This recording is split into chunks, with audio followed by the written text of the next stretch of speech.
Shri Mahaganapataye Namah Saraswatyai Namah Om Shri Gurubhyo Namah Paradevataye Namah Om Sri Rama Namah Sadguru Saishwaraye Namah Om Sairam Om Asahayasahayaya Namah.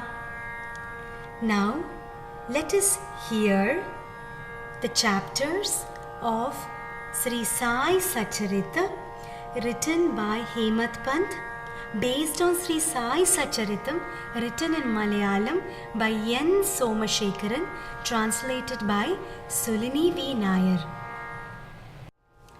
Chapter 6, Sri Rama Navami. We can easily cross the ocean of samsara if we are guided by the Sadguru. This is certain. The very word Sadguru awakens memories of Sai. It churns my mind. I see him benignly raise his hands, place it on my head and bless me. My heart is full and I am choked. Profuse tears flow from my eyes. My subtle body, made up of countless vasanas, gets burnt with the touch of his divine hands. Fire cannot burn our vasanas, but the touch of Sai's hand can completely burn to ashes all sins from previous births. Then we come to experience that the divine is within ourselves. I, mine, you, yours, all such thoughts cease and self-realization dawns. Some feel agitated hearing of God. By the touch of Sai's divine hand, they attain peace. My heart swells and trembles with emotion the moment I behold his beautiful form. All that exists is suffused with Sai. When I listen to the Puranas or Shastras, Sai fills my mind as Rama and Krishna. Why? Even while cracking jokes, Sai fills my mind. The examples he quoted dance on my tongue. It is the same when I sit to write. When I begin to receive his encouragement, words flow seamlessly. If ever the ego raises its hood, he compassionately subdues it to save his devotee. When we take refuge at Sai's feet, we receive all that we need. We need not even ask for anything specific. Eventually, he grants us liberation as well. The sages have spoken of 4 paths to the divine: Karma Yoga, Jnana Yoga, Raja Yoga and Bhakti Yoga. Though the paths are diverse, their goal is the same. Among these, the path of Bhakti Yoga is like a forest path laden with pits and thorns. But what if the Sadguru guides us along this path? He will easily and safely take us to the divine. This is Sai's promise to us. If the soil of our minds is watered with devotion, the plant of renunciation will grow. Its flower will be knowledge and fruit and liberation. Drowned in the bliss of liberation, we will realize that birth and death are mere dreams. For example, let us take the case of a clay pot. What exactly is a clay pot? It is clay. Clay remains before the pot comes into existence and after the pot ceases to be. Similarly, the names and forms that we see are but temporary. The Atman alone exists before these came into existence and after they cease to be. That which keeps us from recognizing the Atman is Maya. Maya arises from God itself, and Maya is responsible for all of creation. Therefore, the Atman, Maya and creation are all the same. How do we understand this truth? Through the study of the Vedas. There is still an easier path, accept the Guru's words. The Guru's words are verily Vedanta. Sri Sainath has promised his devotees that their homes will never lack food or clothing. He says, whosoever fixes his mind on me with the faith that he has none but me, I will look after him completely. This is my duty. Sri Krishna too has said the same thing in Bhagavad Gita. Yoga Kshemam Vahamyam. I will give you all that you need. It is also my responsibility to protect that which has been given. Whatever it is that you need, ask of the Lord of the universe with no inhibitions, ego or false pride, and receive. You need not struggle for food or clothing. Do not be enamored by pleasures or positions the world offers. Enthrone the beautiful form of your Ishta Devata forever in your mind. Be uninterested in all else. Desire me for my sake alone. Keep your mind ever on me alone.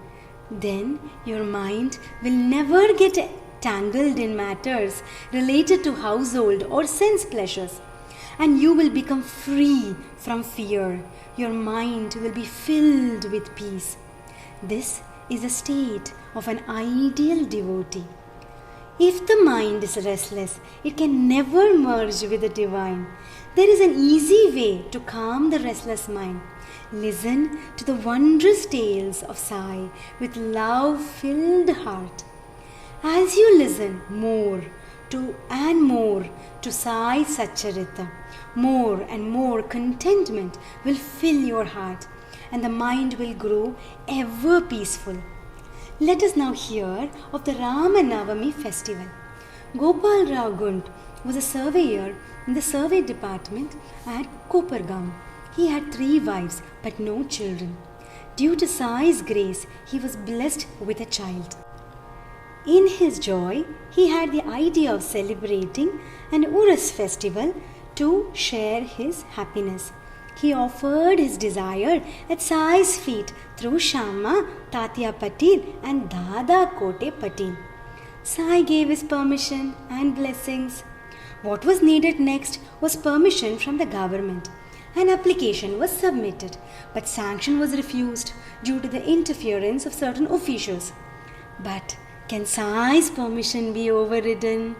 The devotees tried again, and this time the collector's sanction was obtained.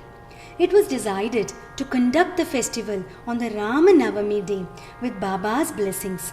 The compassionate Sai also had a special purpose behind this, to unify Hindus and Muslims, and his objective was duly achieved.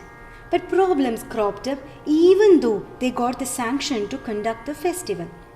Shirdi had only 2 wells. The village faced severe water scarcity. One of the wells had brackish water and the other had dried up. When this was brought to Sai's notice, he offered flowers into both wells, making their water usable. Devotees and the village geared up for the festival. On the Rama Navami day, pilgrims gathered in large numbers. 2 flags were brought in a procession through the village and fixed at the 2 sides of Dwaraka Mai Masjid. This practice is followed to this day. The flags were supplied by Damu Anna Kasar of Ahmednagar and Nana Sahib Nimonkar. The Rama Navami festival was started in a small way but underwent many changes with time. It was started by a Vedic scholar by the name Krishna Rao Jogeshwar Bhishma. While lying on the veranda at the Dikshit Vada, he saw Kaka Mahajani going with puja rituals to the masjid. As though by divine will, an idea arose in his mind. Why don't we celebrate Sri Rama's birthday, Rama Navami here? Immediately, he shared his thought with Kaka. He too liked it very much. They decided amongst themselves about all that would need to be done. Then they both went to the masjid to seek Sai's permission. As Kaka Mahajani started to perform the puja, Baba asked, "What was the conversation at the Vada?" He was not immediately able to answer. Baba asked, "Bhishma, What do you say?" That was when Kaka remembered. He immediately told Baba about their idea regarding celebrating Rama Navami. Baba gave his permission and they started preparing for the celebration. The masjid was decorated, and for the ritual kirtan they also tied a cradle. Just then, Baba arrived and asked them what they were up to.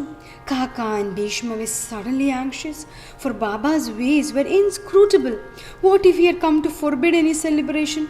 Prayerfully, they explained everything to Baba, who became very pleased. Baba took a garland from a niche in the wall and placed it around Kaka's neck. He gave another garland for Bhishma. With this, everyone was relieved. The celebration commenced. The kirtan was soulful and everyone felt overjoyed. At the close of the celebration, shouts of Sri Ram ki Jai, victory to Sri Ram, went up, and colored powder was thrown all around. Just then, a roar was heard, shocking everyone. It was from Baba. The powder had somehow fallen into his eyes. Devotees got scared and many took to their heels. Intimate devotees took his anger as a blessing in disguise. They felt that it was proper that Baba had screamed with anger to kill Ravana, just as Rama was born. In any case, many devotees felt very afraid. And seeing this change in Baba's nature, Kaka Mahajani tried to tactfully remove the cradle. Baba strongly forbade him from doing so. Slowly, Baba returned to his peaceful state. In the evening, Mahajani sought Baba's permission to remove the cradle. Baba said, "Not yet." The following day, after the Kirtan and the Gopal Kala ceremony, Baba permitted them to remove the cradle. From this time onwards, the Urus of Baba was transformed into the Rama Navami festival. Year by year, the festival began to grow. Radha Krishna Mayi started a Nama Saptaha. All devotees took part in this by turns. Rama Navami celebrations were conducted in many places. For the same reason, it was difficult to find a Haridas to sing kirtans. By Sai's divine will, Kaka Mahajani happened to meet Bala Bua, who was known as the modern Tukaram. Due to certain events, Bala Bua was not able to sing at his usual celebration venue. Thus, he lost the opportunity to offer worship to Rama as well as to earn his income. It was at this juncture that Kaka Mahajani met him and invited him to Shirdi. Thus, he came to Shirdi and with Baba's blessings sang beautifully. As per Baba's instruction, he was sufficiently compensated as well. Gopal Gund had another big desire to repair and renovate the masjid. He desired to do it himself. He procured stones and kept them cut and ready. Baba permitted the masjid's renovation. However, he assigned the task to Nana Sahib and Kaka Sahib. It was only after testing their patience and earnestness to the hilt that Baba permitted them to do this. Within a single night, the masjid was paved with stones. The next day, Baba discarded his usual sackcloth seat, accepted a small asana and sat on it. The open space in front of the masjid was very small and inconvenient. Dikshit wanted to extend it and build a roof over the area. At great expense, he got iron posts, pillars and trusses and started the work. At night, all devotees worked hard and fixed the post. When Baba saw these in the morning, he uprooted them and threw them out. The devotees were frightened. That night, they fixed the post again. The next morning, Baba arrived there, uprooted them again. The devotees continued to exert themselves to fulfill their wish. One day, it seemed as though Baba had lost his patience entirely. With one hand, he held Tatya's neck tightly and with the other started to shake and uproot the pole. As everyone stood around dazed and not knowing what to do, Baba took off Tatya's turban, struck a match, set it on fire and threw it in a pit. Baba's eyes flashed like embers. No one dared look at his face. As they stood unable to move, Baba took out a 1 rupee coin from his pocket, put it into the pit as if it were an offering on an auspicious occasion. Baba continued to be angry and Tatya stood terrified all the while. Bhagoji Shinde slowly stepped forward, hoping to calm Baba. But Baba's anger only grew. He pushed Shinde aside. Madhavrao too was similarly treated and pelted with brick pieces. So too were all others who attempted to intercede. As everyone stood perplexed and terrified, time went by and gradually Baba's anger cooled down. His face appeared peaceful once again. After some more time, he seemed happy. Baba sent for a shopkeeper. He instructed the man to bring an embroidered turban. When it was brought, Baba tied it around Tatya's head with great love, as if Tatya were being given a great honor. Why did Baba get angry? Why did he hold Tatya's neck so tight? Why did he become peaceful without any reason?